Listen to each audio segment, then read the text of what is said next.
Welcome to my afternoon, evening edition. It's actually the drive home edition of the Culture Podcast, the Chicago Millionaire Radio Show. Uh, it's just me today, man. I just want to hop on and talk about what's going on in the news. And I gotta talk about it because I don't like what I'm seeing. I don't like it. And I'm gonna dig into it. I'm gonna tell you why I don't like it. But I just want to make sure all my streams is in first before I get going on this. I want to make sure this thing is public because I think they railroading Big Baby Davis and the guys. I really think that. I want to know what the doctors, because in order to do some insurance fraud, you got to have some doctors that's in on it too now. You got to hire some people at the front desk that was in on it too now. It's got to be just more than one guy that's the fall guy. And it always seems to be one of the brothers that have to take the drop. Okay.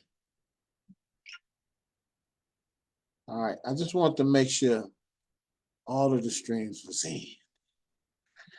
How y'all doing tonight, man? I appreciate, man, when I come back, like after I do these podcasts, I go back throughout the day. I notice people be watching it and be responding and checking it out. So it means a lot when you actually take time out to watch somebody's stuff, or you might not even watch the whole thing. You might just watch bits and pieces of it, but just to even be able to sit there and listen to somebody share their point of view that you don't actually have to listen to. And I'm somebody you really don't have to listen to, but a lot of y'all do. So I appreciate y'all listening to me for it. A few people even thought to me, called me, inboxed me, and said that they thought that what I was doing was pretty big. When you in the skin, you living in the skin of the individual that's doing it, you don't see the impact. You just see yourself just having fun because you enjoy doing it. So whatever coming of it, like I'm willing to talk to anybody. I want to get Reven Fellows on here, the legend from Simeon. I can't wait to get him on here. Reven is a legend, man. He's one of those guys that from the old school. Every time that I chatted up with him, he's just a wealth of knowledge. So I want to get him on here and talk to him. So yeah, man, it's just so many people with so many great stories. So that's why I think it's important for us to be able to have these platforms, for us to be able to share these views and be able to talk about these things. But I want to spin the block. I really want to spin the block because I'm disappointed right now. And I got a bone to pick. This is my bone to pick segment. Like lately, I've been having a bone to pick with a few people with a few things that's going on. And this is one of them. This Big Baby Davis thing. Okay. The verdict was handed down that they decided to give Big Baby Davis 40 months in the penitentiary for insurance fraud. Him and a host of other NBA players were putting in fake requests like for injuries and stuff and getting payments back. It was wrong. No question. No question they shouldn't have done that. I'm not arguing that at all. Not arguing that. But see, it's one small thing that I'm having a problem with this whole thing is how the hammer was dropped down on Big Baby Davis, who was just doing insurance fraud, had nothing to do with the NBA game. And he got 40 months. And you got this referee, Tim Donaghy, who was known for betting on NBA games, fixing NBA games. Scott Foster still in the NBA, and that's his partner, his compadre. Scott Foster is still doing NBA games right now. And they had over 600 calls and text messages during that time that cheating was going on. Yet Tim Donaghy only got 18 months in the federal penitentiary for cheating on NBA games. Yet you gonna give Big Baby Davis 40 months in prison for insurance fraud? The math ain't mathing. The math ain't mathing, fellas. The math ain't mathing now. Come on now. Come on now. You got somebody betting on your game, and you know it. And his partner, Scott Foster, still in the NBA right now. Chris Paul can't stand that motherfucker. And Big Baby Davis gets 40 months in the penitentiary for insurance fraud. Man, the judicial system, fellas, we got to make sure we operate, man, under the rights. We can't do nothing. You better not do nothing if you're a brother out here. You better not do nothing. You got to walk the line, man. You got to walk the line, and you better not cross that line. Boy, do not cross the gun line, boss. Because, man, the consequences going to be triple. Look at it. It's double if you're a brother as opposed if you're a white man. Look at Tim Dunne. He got 18 months for what he did.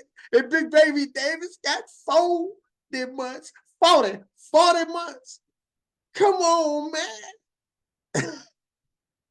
Y'all ain't ready to have this conversation now, y'all. Are y'all ready to have this conversation? Are we ready to have this conversation? How is his sentence any worse than his? Like, David Stern, we can't dig you up and ask you that. But Adam Silver, please explain to me. You know, how? Adam Silver, you are a little harsh in your actions as of late. Now, I get it that the young fella got banned for life for betting on games and all of that. And I get that. But I don't think you should have banned that man for life.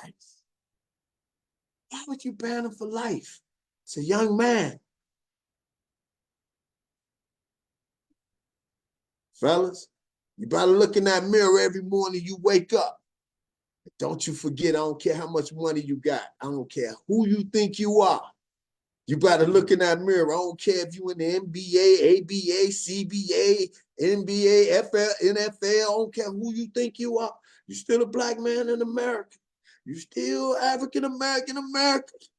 And that's saying you do something, it's going to be double every time. Now, I'm not defending Big Baby Davis. I'm just looking at the numbers. The math ain't math. It just ain't math. You give all them brothers all this time for that. First time offense. Was it that serious? You have to take that much time away from somebody's life? I just don't like it, man. I don't like it. I don't like how the judicial system makes it double when it comes to the brothers. It's always double for the same crime. I posted a video of a brother and a white guy riding down the street, riding in a car in North Carolina, both smoking pot. The brother got locked up, the white guy got off. Like, this is a conversation that has to be had even in today, in 2024. We're getting in prison still at a higher rate for the same crime as our fellow white male counterpart. This ain't fair. This ain't fair. I ain't on the Stephen A. Smith side of the game. I ain't on the pile-on side of the game. I ain't one of them people that you can control me. I believe that this is wrong. And I'm going to stand on that. I just think that the punishments is always harsher when it comes to the brothers, man. White guys, man, get away with all of that stuff forever, man. Be stealing and doing all kind of stuff. Man. Just get smacked on the wrist. Don't do it no more. They found cocaine in the White House. Ain't nobody said nothing else about it. Come on, man. What is we doing here? I think Big Baby Davis deserve a pardon. I think all of them deserve a pardon on this one. My man, Shake and Bake West Side, Will Binder, I think they all deserve a pass on this one. I could be wrong. But the wages of sin when it comes to the brothers is always harsh. Act like you better. You might have a nicer car. You might have a nice home. You might have all that money or whatever, but you still a nigga. You just a nigga with money, man. You just a nigga with money, man. Dog, you could be a 40-hour-a-week nigga making big money. You could be a millionaire nigga in the NBA, but you still a nigga. I don't give a damn.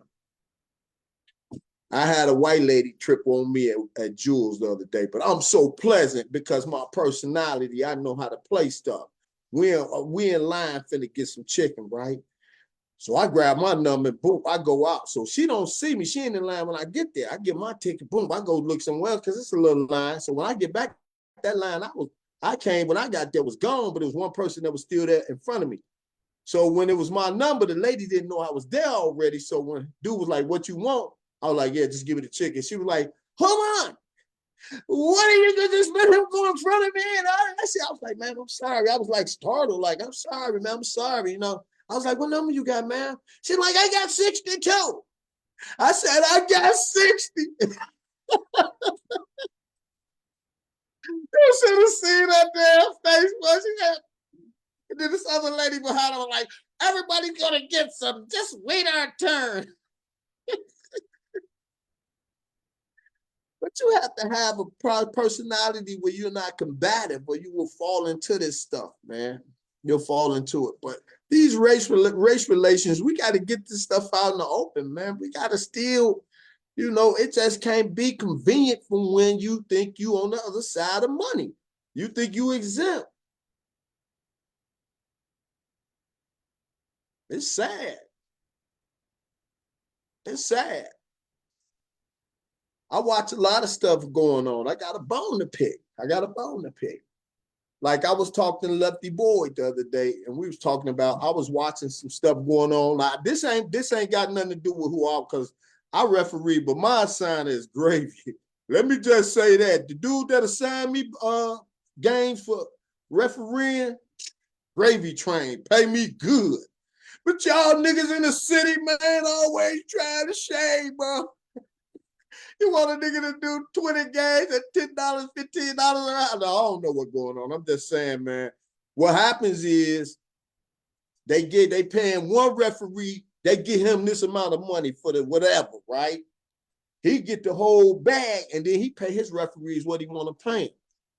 And dudes, man, you got dudes that's willing to work for them $20 a game, but I'm not. I'm not gonna work for $20 a game. I'm not doing that, especially in no man's league.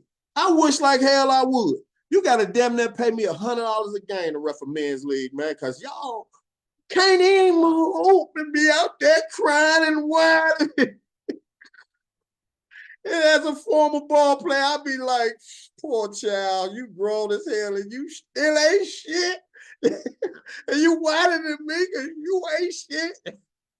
I'm just saying, man. So they got to pay me $100 a game to ref a men's league because y'all be messing it up. But back to that, with the guys that's going on in the city, I notice it's a lot of people who feeling they're not getting paid or whatever.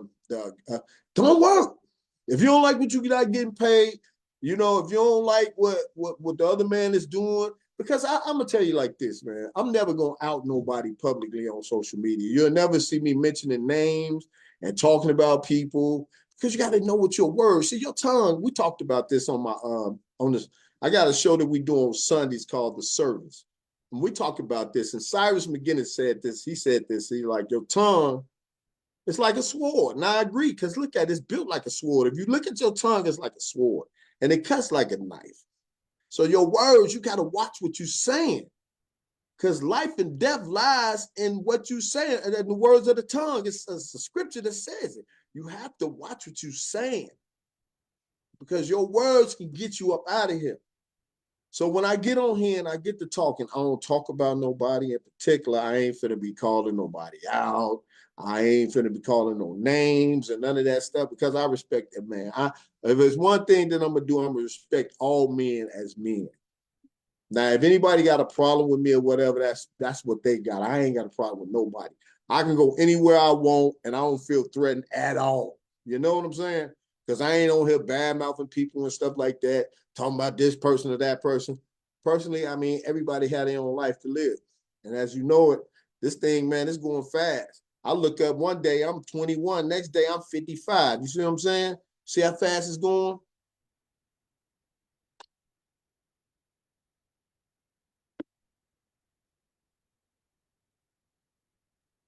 Yeah, man, but somebody always want to call when I'm on here. I can't answer that. Oh, okay. Carl G. What was it? Sadly, they attempted to defraud their union on benefits they had earned. Additionally, insurance carriers have the ability to weigh in on the sentencing, and insurance or bank fraud is more serious than gambling. Yeah, that makes sense though. But here's the thing. Okay, I get that. Okay, you're right.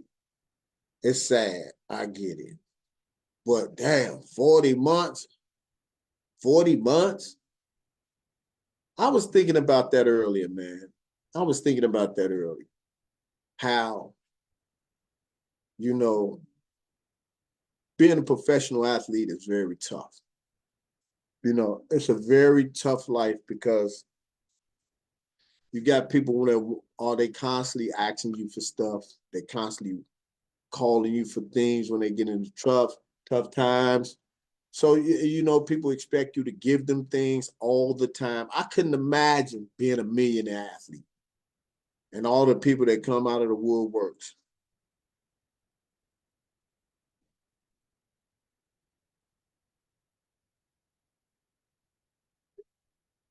Yeah. So what happens? Like you get that money, you get that money, you get to the league, and people start coming from all over the place, right? And the sad thing about it, I was listening to Lou Williams. Lou Williams said, you know, he said, you only guarantee 4 to 5 years.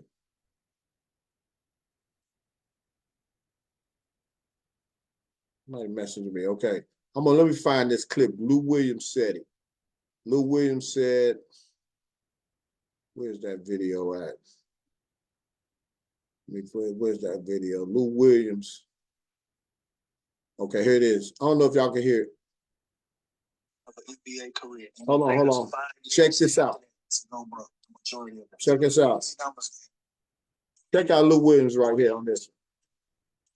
4 years is the average lifespan of an NBA career, and it take us 5 years after that to go broke. The majority of us. Easy numbers, man. I do it like this: you make $5 million, 2.5 of that gone. A lot of people don't know we got dues, NBPA. So everybody put their money in the pot. So you say you got 450 NBA players. I think the dues is 15 to 20 grand a year. That's how we able to get our health care and all of that type of shit. Personal stuff.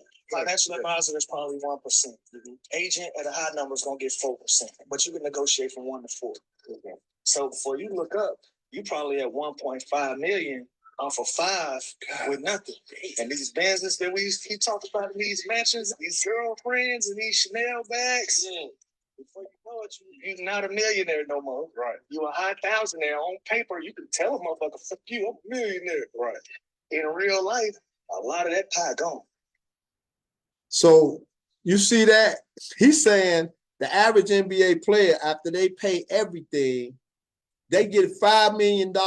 After they pay everything, they at $1.5 million. $1.5 million, man. That is crazy.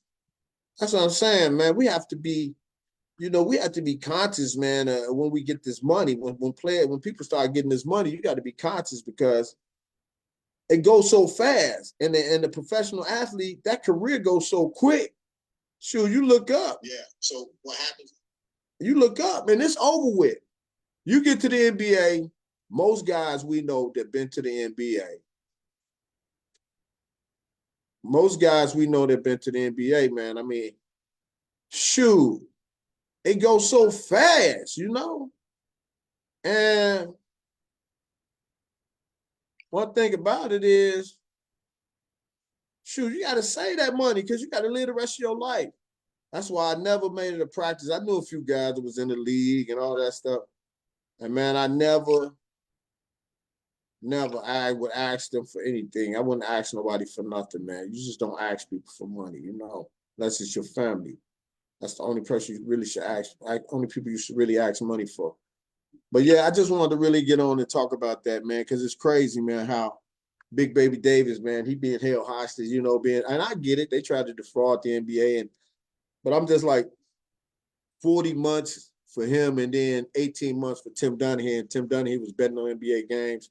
It just don't make sense. So I just wanted to hop on and share that. It's early still. I got business to take care of. It's towards that time of the day. Y'all be good, man. It's your boy Bobby Reed. Peace.